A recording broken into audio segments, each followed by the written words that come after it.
BZ Records. Inonzi Crystal MC Izzo SKT Pepper Skanks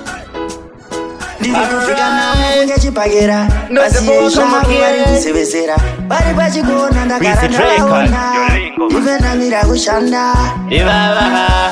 vakatsikirwa kushora chavanogona kungotaura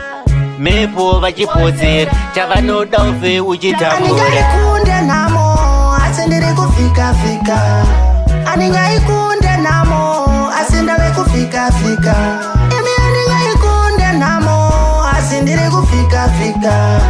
aningaikunde namo asi ndiri kufika tererawo wangu tiri musango kuno tiri kushanda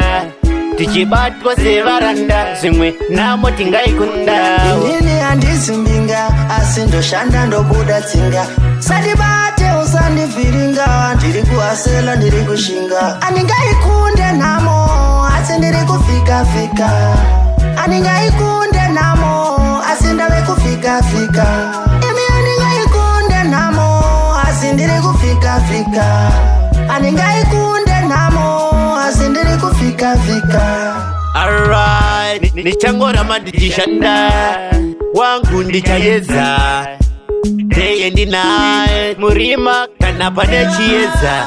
vakasikirwa kushora chavanogona kungotaura mhepo vachipotsera chavanoda ufe uchitambura aningaikunde namo asi ndiri kufika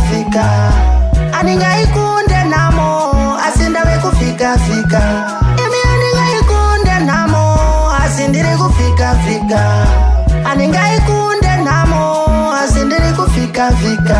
tererawo wangu tiri musango kuno tiri kushanda tichibatwa sevaranda zvimwe namo tingaikundawo ndichangoramba ndichishanda wangu ndichayedza teye ndinaye murima kana pane chiyedza aningaikunde namo asi ndiri kufika aningaikunde namo asi ndave kufika imi aningaikunde namo asi ndiri kufika aningaikunde namo asi ndiri kufika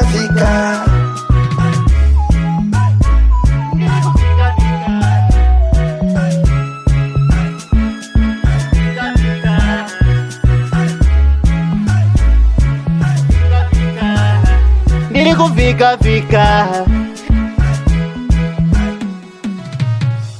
BZ Records.